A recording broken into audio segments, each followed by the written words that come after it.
नमस्कार छात्रों, स्वागत है आप सभी का आपके अपने यूट्यूब चैनल कैपेजी के, जहां हम रोजाना सामान्य ज्ञान से संबंधित महत्वपूर्ण प्रश्नों के बारे में बातचीत करते हैं।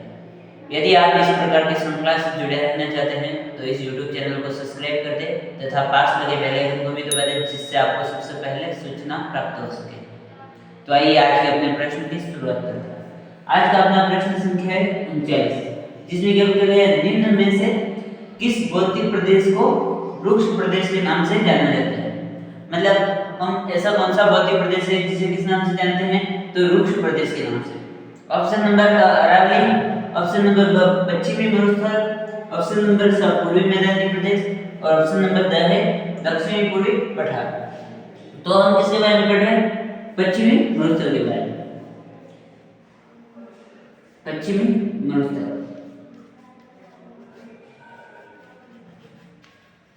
देखो हमने कल पढ़ लिया कि जो 50 सेंटीमीटर समवर्षा रेखा है, समवर्षा रेखा का मतलब क्या है कि वो जो रेखा गुजरेगी वो सभी जिलों में लगभग 50 सेंटीमीटर के बराबर क्या करेगी, वर्षा करेगी। इसके हिसाब से हमने जो अरावली थी, अरावली या फिर हम कह सकते हैं पश्चिमी मरुस्थल, पश्चिमी मरुस्थल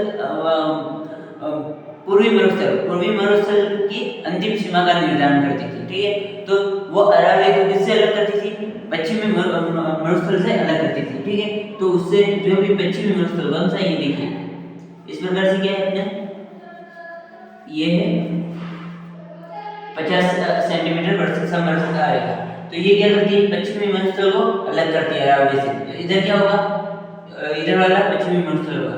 तो हमें क्या जानना है कि ये कुल अपने भारत के 4 राज्यों में फैला हुआ, 4 राज्यों में से अपने राजस्थान में कितना, तो राजस्थान में क्षेत्रफल पूछा जाएगा। तो जो अपने कुल राजस्थान का क्षेत्रफल है उसका कितना प्रतिशत है यहाँ पर, तो 61.11% अपने राजस्थान में। 61.11% कहाँ है, तो राजस्थान में। यदि हम क्षेत्रफल किलोमीटर में, वर्ग किलोमीटर में देखें तो कितना होता है, 2,09,000 वर्ग किलोमीटर। अपने राजस्थान में पूछा जाए कि कितना किलोमीटर है, तो 2,09,000 वर्ग किलोमीटर कहाँ पर है, तो अपने राजस्थान में। किसका है, तो जो मरुस्थल है उसका विस्तार है अपने राजस्थान में क्षेत्रफल के अनुसार देखें तो। और यहाँ पर जनसंख्या कितनी निवास करती है, तो जनसंख्या के बारे में हमने पहले पढ़ा हुआ है, कितने प्रतिशत निवास करती है, तो अपने यहाँ पर जनसंख्या निवास करती है 40% जनसंख्या कहाँ निवास करती है, तो अपने जो पश्चिमी मरुस्थल है वहां पर कुल जनसंख्या की 40% जनसंख्या कहाँ निवास करती है, तो अपने पश्चिमी मरुस्थल में। उसके बाद यहाँ पर वर्षा कितनी होती है, वर्षा तो हमने पढ़ा कि कितने सेंटीमीटर समवर्षा रेखा, 50 सेंटीमीटर। तो यहाँ पर कहाँ कितनी हो सकती है वर्षा, तो 20 से 50 सेंटीमीटर वर्षा कह सकते हैं। ठीक है, या फिर क्या कर सकते हैं, तो 50 सेंटीमीटर से कम वर्षा। ठीक है, दोनों बात कह सकते हैं। क्या कह सकते हैं, एक तो बोल सकते हैं हम कि 20 से 50 सेंटीमीटर के मध्य, और दूसरी बात क्या कह सकते हैं, तो 50 सेंटीमीटर से कम वर्षा यहाँ पर पाई जाती है। ठीक है, और इसके लिए क्या बात ध्यान में रखनी है कि नोट लगा के यहीं पे नीचे लिख देना कि नोट कहां से, पश्चिम से पूर्व की तरफ वर्षा में बढ़ोतरी होती है। क्या लिखना है, तो पूर्व से पश्चिम की तरफ वर्षा में बढ़ोतरी होती है, वर्षा में बढ़ोतरी होती है। ठीक है, क्या होती है, तो यदि हम कौन सी दिशा, ये देखिए हमने पढ़ा ये उ द और अब उ, तो इधर से हम इस तरफ जाएंगे तो क्या होगा, वर्षा में वृद्धि होगी।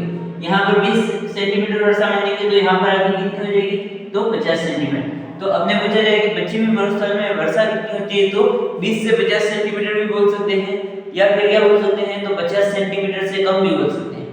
50 सेंटीमीटर से कम या 20 से 50 सेंटीमीटर। और जो वर्षा है इधर से पश्चिम से पूर्व की तरफ जाएंगे तो क्या होगी, वर्षा में वृद्धि होगी, वर्षा बढ़ेगी। ठीक है, तो यहाँ पर हमने क्या पढ़ लिया, पश्चिमी मरुस्थल उसका क्षेत्रफल कितना है, तो 61.11%। ठीक है, तो क्षेत्रफल माना जाए तो कितना है, तो 2,09,000 वर्ग किलोमीटर। उसके बाद क्या यहाँ पर जनसंख्या कितनी निवास करती है, तो प्रश्न थे 40%। उसके बाद वर्षा के बारे में पढ़ा कि वर्षा यहाँ पर कितनी होती है, तो 20 से 50 सेंटीमीटर तक वर्षा होती है, या फिर 50 सेंटीमीटर से कम वर्षा होती है। नोट लगा के लिखना है कि पश्चिम से पूर्व की तरफ जाने पर वर्षा में क्या होती है, तो बढ़ोतरी होती है। ठीक है, इतना हमने पढ़ लिया। आगे आगे क्या पढ़ना है आपने, तो एक बार इसे मैं साफ कर देता हूँ आपको ताकि देखिए हमसे पूछा जा सकता है कि जो पश्चिमी मरुस्थल है इसका उपनाम क्या है। उपनाम क्या है, तो रुक्ष प्रदेश। इसका उपनाम क्या है, तो रुक्ष प्रदेश। उसके बाद क्या पूछा जाएगा, तो यहाँ पर मिट्टी कौन सी पाई जाती है, मिट्टी या मृदा। तो यहाँ पर कौन सी मिट्टी पाई जाती है, तो जिसे क्या कह सकते हैं हम, बालू मिट्टी। बालू मिट्टी। यहाँ पर कौन सी मृदा पाई जाती है, तो बालू। बालू का मतलब क्या होती है, रेतीली मिट्टी भी बोल सकते हैं इसको। बालू का मतलब क्या है, तो इसे रेतीली भी बोल सकते हैं, रेतीली मृदा। ए भाई आप बता रहे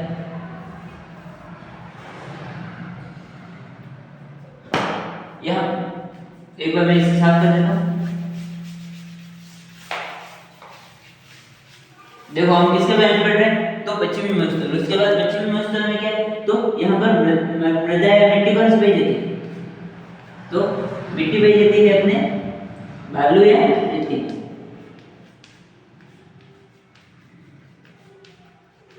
तो ये जो मिट्टी होती है इसमें क्या होता है, तो उत्पादन क्षमता क्या होती है, कम होती है। उत्पादन क्षमता क्या होती है, तो उत्पादन क्षमता क्या होती है, तो उत्पादन क्षमता कम होती है।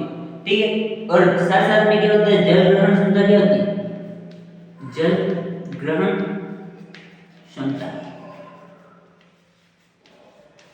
जल ग्रहण करने की क्षमता क्या होती है, तो जल ग्रहण करने की क्षमता भी क्या होती है, इसमें कम होती है। ठीक है, जल ग्रहण करने की क्षमता भी क्या होती है, इसमें कम होती है। देखो ये जो क्षेत्र है कौन सा, पश्चिमी मरुस्थल, वहां पर क्या होता है, उत्पादन क्षमता कम, मतलब किसी भी वस्तु का उत्पादन करेंगे तो वो कम मात्रा में होगा। और उसके बाद यहाँ की जो मिट्टी है उसमें क्या होता है, तो जल ग्रहण की क्षमता भी कम होती है। उसके बाद ये जो मिट्टी होती है उसमें क्या होता है, संगठन की क्षमता भी कम होती है। संगठन क्षमता कम।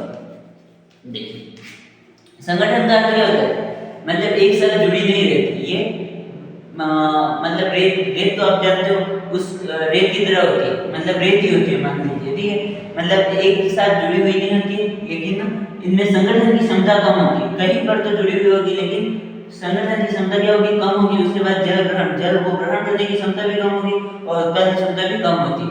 तो यहाँ पर क्या होता है, जल ग्रहण क्षमता कम होती है, इसके कारण क्या होता है, यहाँ पर बाढ़ आती है। बाढ़ आने का मुख्य कारण क्या है, तो देखिए यहाँ पर समझ लीजिए कि ये क्या है, अपने मरुस्थल है। ठीक है, ये मरुस्थल है। मरुस्थल में क्या होगी, बारिश होगी, ये बारिश होगी। ठीक है, बारिश होगी। यहाँ पर क्या है, तो बीच में है चुना पत्थर। ये क्या है, चुना पत्थर। पानी क्या होगा, जमीन के अंदर जाएगा। जमीन के अंदर जाने के बाद चुना पत्थर में मिलेगा। चुना पत्थर में मिलने से क्या होगा, प्रेशर लगेगा। प्रेशर का मतलब क्या है कि चुना पत्थर में मिलने से जो पानी होगा तीव्र गति से नीचे की तरफ जाएगा। नीचे क्या है, तो यहाँ पर जिप्सम है। जिप्सम जिप्सम क्या करेगा, इस पानी को नीचे जाने से रोक देगा, नीचे और अंदर जाने से रोक देगा। इसके कारण क्या होगा, यहाँ पर बाढ़ आ जाएगी। क्या आएगी, बाढ़ आएगी।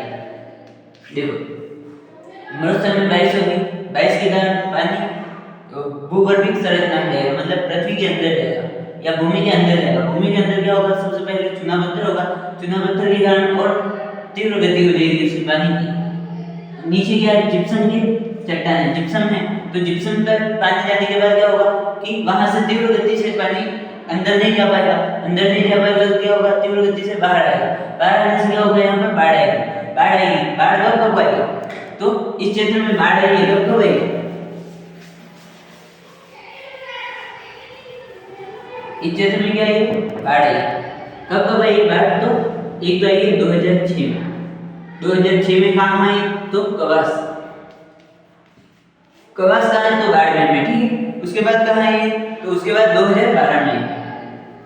2012 धारा में। कहाँ कहाँ है? तो एक तो सांचोर में, सांचोर, और कहाँ है? तो गुड़ामलानी,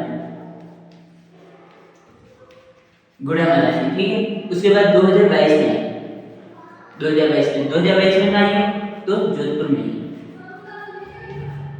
देखिए 2006 में ये कवास अपार्टमेंट में, ठीक है। उसके बाद 2012 में ये सांचौर में और गुड़ामलानी में। उसके बाद 2022 में कहाँ है? तो जोधपुर में। इस प्रकार से बाढ़ है। बाढ़ आने का मुख्य कारण क्या है? तो यहाँ पर जिप्सम के कारण यहाँ पर क्या आती है? तो यहाँ पर बाढ़ आती है। जिप्सम के कारण यहाँ क्या आती है? बाढ़ आती है। किस प्रदेश में आती है? तो पश्चिमी मरुस्थल क्षेत्र में। तो अपना प्रश्न क्या आएगा कि निम्न में से किस भौतिक प्रदेश को रूक्ष प्रदेश के नाम से जानते हैं? तो इनमें से हमने किसके बारे में पढ़ा? तो जो पश्चिमी मरुस्थल था उसके बारे में पढ़ा कि इसे किस नाम से जानते हैं, इसका उपनाम क्या है? तो पश्चिमी मरुस्थल का उपनाम है पश्चिमी मरुस्थल का उपनाम है कि रूक्ष प्रदेश। तो इसका उत्तर ब क्या हो गया? ब सही हो गया। तो इसका उत्तर क्या है? ब। यदि यह वीडियो आपको पसंद आया तो वीडियो को लाइक, शेयर, चैनल को सब्सक्राइब तथा पास वाले बेल आइकन को भी दबा दें, जिससे आपको सबसे पहले सूचना प्राप्त हो सके। धन्यवाद।